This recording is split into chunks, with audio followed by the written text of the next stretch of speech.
up today as speculation mounts North Korea might conduct a fifth nuclear test in the coming days. Regional players, including South Korea, have been scrambling to draw up response measures. Faced with mounting debts, one of South Korea's leading shipping companies, Hanjin Shipping, has applied for a creditor-led restructuring program.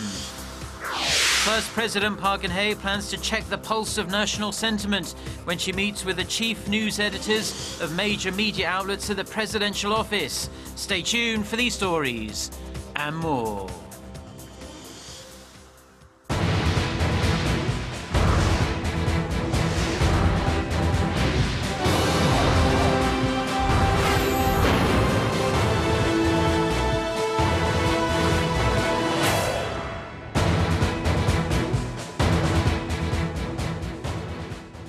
Hello to our viewers around the world. It's 6 a.m. on Tuesday, April 26th here in Seoul. Thank you for joining us.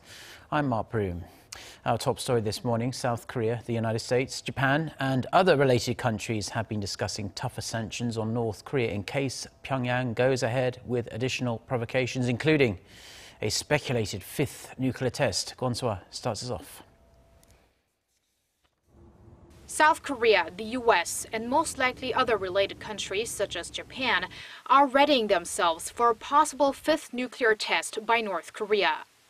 This, according to a high-ranking official at Seoul's foreign ministry, who said Monday that Seoul and Washington, respectively, have put considerable efforts into examining additional sanctions on top of those that took effect in early March, after Pyongyang conducted its fourth nuclear test in January. The official said, although the UN Security Council's latest resolution is extremely powerful, there is consensus among related countries that if there are any loopholes, they should be blocked. With Pyongyang so far ignoring all warnings and punishments, including cargo inspections, travel bans, economic and financial sanctions, some experts say China should take the next step, such as severing oil exports that would severely hurt the North's overall economy. While that would be a huge leap for North Korea's closest ally, Beijing is showing efforts in pressuring the regime. On Monday, China's foreign ministry urged Pyongyang to abide by the UNSC resolution and refrain from any action that escalates tension. Seoul's foreign ministry on the same day assessed Beijing as having complied to its role when it, along with the other 14 UN Security Council members, swiftly approved of a press statement against the North's recent submarine-launched ballistic missile test. It says North Korea's missile test on Saturday was a clear violation of the Council's resolutions which banned Pyongyang from any type of ballistic missile tests, and that it will continue to closely monitor the situation and take further significant measures in line with its previously expressed determination. Kwon-swa, Arirang News. Now, as a follow-up to that report, South Korea and the United States are not taking North Korea's recent proposal on halting nuclear tests seriously. Both nations are calling on Pyongyang to denuclearize and halt additional provocations with no conditions attached. Connie Kim with the details. South Korea called North Korea's proposal on halting the annual South Korea-U.S. military exercises in exchange for ceasing nuclear tests absurd. This comes as North Korean Foreign Minister Lee Soo-yong, during an interview with the Associated Press over the weekend, said that Pyongyang is ready to halt nuclear tests if Seoul and Washington stop the joint drills. Seoul's Unification Ministry said the North Korean diplomat's comments are intended to divert attention from further North Korea sanctions. North Korean Foreign Minister Lee Soo-yong's comments are an attempt to shift responsibility to Seoul and Washington. Pyongyang's intention seems to be on diverting attention from discussions on North Korea sanctions. This year's joint exercise is the largest to date, which the North views as a rehearsal for war. U.S. President Barack Obama also sent a consistent message to the North, saying Washington will be prepared to hold conversations if Pyongyang shows it is serious about denuclearization. The U.S. president also urged China, North Korea's closest ally, to increase pressure on the North and said the level of cooperation between Washington and Beijing has not reached optimum levels. If the North does conduct a fifth nuclear test, Washington is expected to push for the blocking of oil exports to the North, a measure that Beijing has been consistently opposed to. Connie Kim, Arirang News. Now, there have been conflicting reports about the success or otherwise of North Korea's launch of a submarine-launched ballistic missile last weekend, but a reliable source on North Korea says it could have been successful. John Schilling, who is an expert on the North's missile program, said in an article carried by 38 North, the US-based North Korea monitoring website, that the short flight distance does not automatically signal a failure, adding the North could have only carried fuel for that distance. The expert also said the latest test reveals that North Korea has shifted to developing a solid fuel missile after experiencing repeated failures with liquid fuel engines. According to the article, the simpler design could make the development process easier, and the SLBM could pose a real threat to the US and its allies by 2020. The US House Armed Services Committee has called for better cooperation in the security sector with South Korea and Japan. Its 2017 draft defense budget bill, released on Monday, calls for the US to continue to support trilateral cooperation as well as bilateral defense cooperation between the two Asian countries regarding security challenges in the Asia-Pacific region. It also highlights the importance of providing adequate training and deployment of the missile defense system known as Terminal High Altitude Area Defense, or THAAD, to South Korea amid increasing regional threats. Washington has long pursued greater defense cooperation with Seoul and Tokyo as it seeks to increase its influence in the region under the Obama administration's Pivot to Asia policy, aimed at partly containing China's growing power in the area.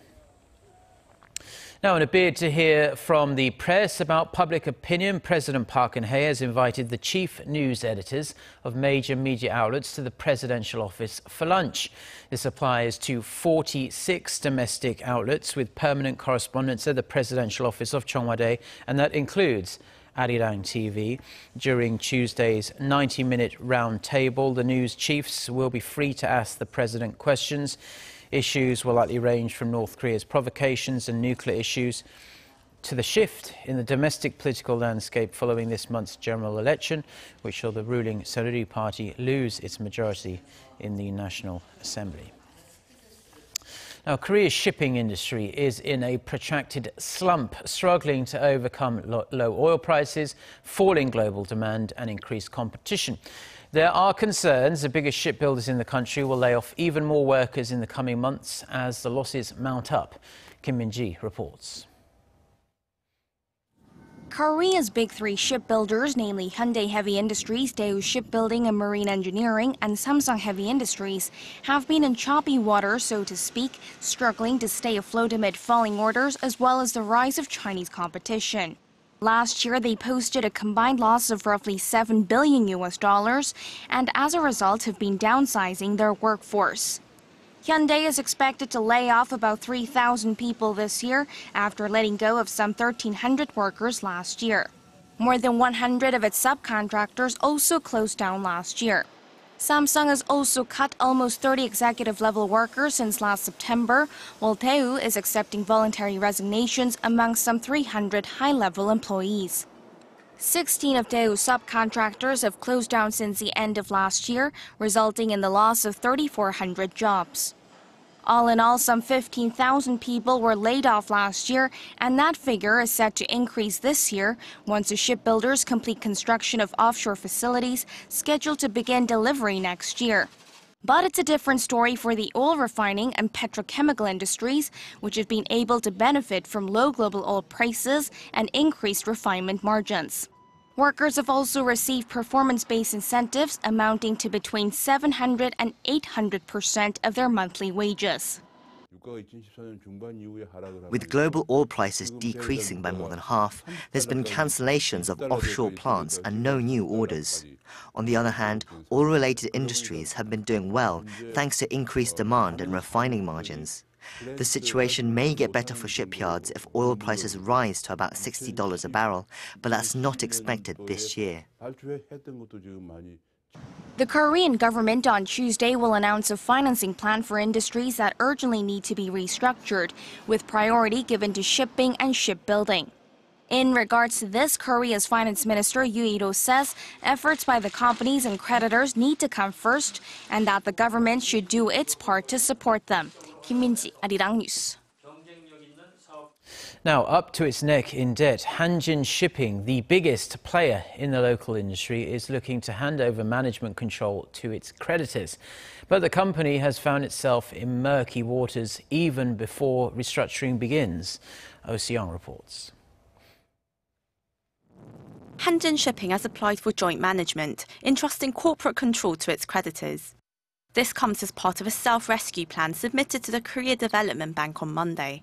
Along with the company's board of creditors, the KDB will review the plans for normalization and decide this week whether to issue an approval. This comes after Hanjin Group Chairman Cho Yang-ho decided last Friday to relinquish his control as part of restructuring efforts due to the company's worsening financial troubles. Hanjin's debt stands at around $4.9 billion, and it needs to cough up more than $400 million worth of maturing debts in the first half of this year. The company's sinking finances are reflected in its shares, which have declined more than 60% in the last 6 months. Meanwhile, former chairwoman Choi Eun-young remains under fire for offloading her shares in the company before the self-rescue plan was announced.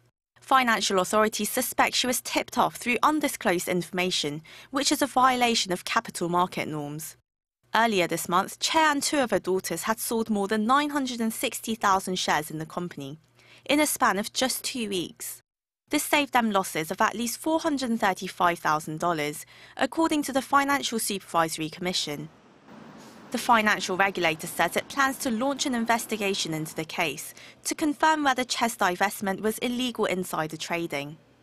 Oh Soo-young, Arirang News. Now, you've probably heard of e-commerce, but you might not have heard of TCommerce. Essentially, it is a new way to buy products from your TV or smartphone with just a click of a button. The technology is here to stay, but there are obstacles standing in the way of its growth. Kim Jong reports.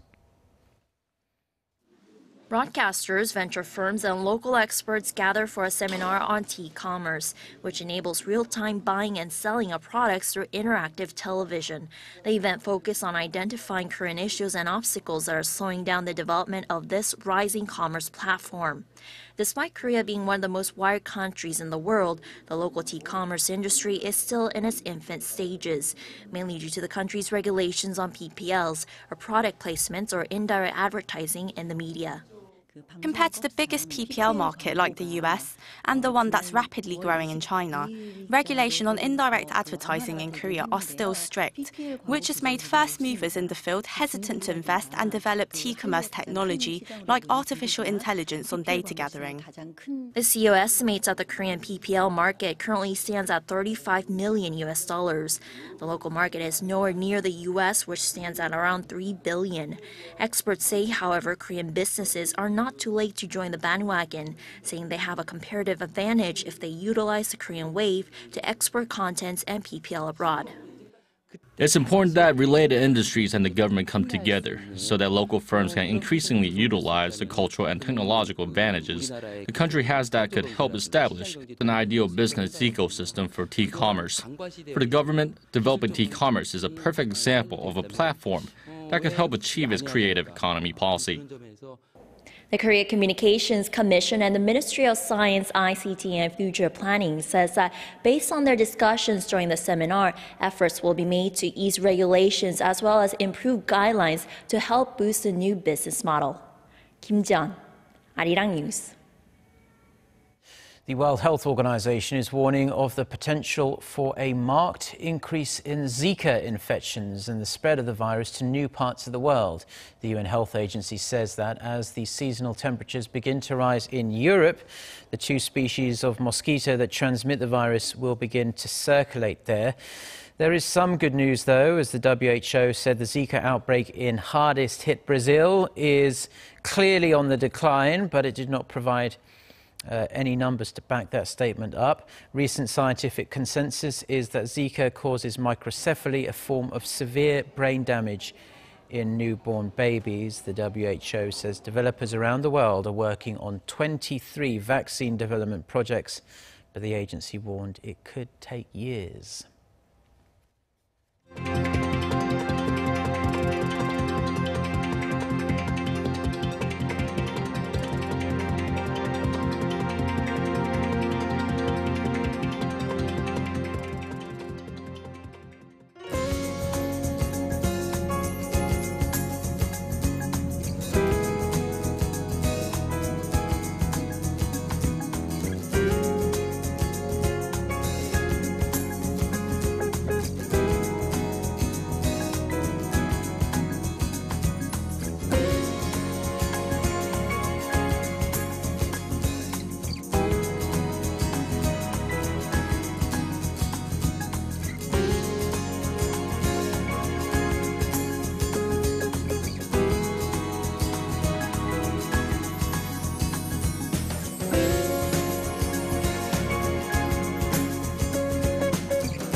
Well, that's all we have for now. I'm Mark Broom. Thank you as always for watching. We'll be back throughout the day with more newscasts. So until then, goodbye.